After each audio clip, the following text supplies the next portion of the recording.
मुर्शिदाबाद के बेलडांगा रेजनगर में बन रही बाबरी मस्जिद को लेकर विवाद थम नहीं रहा। इस मस्जिद को लेकर देश पर भी हलचल मची हुई है। इस मस्जिद को बनाने के लिए चंदा भी बड़ी मात्रा में आ रहा है, जिसने सबको चौंका दिया है। अब तक कितना चंदा हुआ, आइए जानते हैं। बनने वाली बाबरी मस्जिद शैली की नई मस्जिद के लिए अब तक लगभग 3 से साढ़े 3 करोड़ रुपए तक का चंदा इकट्ठा हो चुका है, जो अलग अलग रिपोर्टों में दिया गया है। यह रकम cash donation box, online QR code payment और बैंक अकाउंट में आए ट्रांसफर से मिलकर बनी है।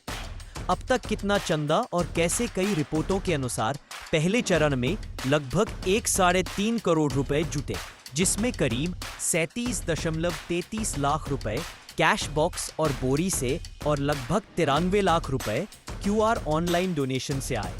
इसके बाद 2 दिनों के भीतर कुल दान 2.4 से 2.15 तक पहुंचने की जानकारी दी गई, जिसमें लगभग 75.57 लाख तक नकद और लगभग 2.1 से 2.4 करोड़ रुपए ऑनलाइन बैंक अकाउंट में आए। ताज़ा रिपोर्टों में बताया गया है कि हुमायूं कबीर की ट्रस्ट के अनुसार कुल दान लगभग 3 से साढ़े 3 करोड़ रुपए तक पहुंच चुका है, जबकि कुछ दान बॉक्स अभी भी खुले नहीं है।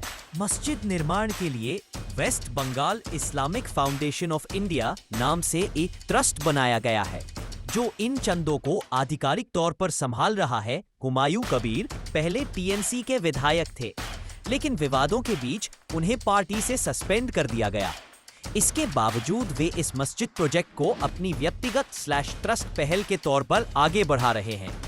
6 दिसंबर की तारीख चुनने, बाबरी मस्जिद नाम और स्टाइल इस्तेमाल करने और चुनावी साल में इतने बड़े पैमाने पर चंदा जुटाने को लेकर राज्य की राजनीति में सख्त विरोध और समर्थन दोनों तरह की प्रतिक्रियाएं सामने आई हैं।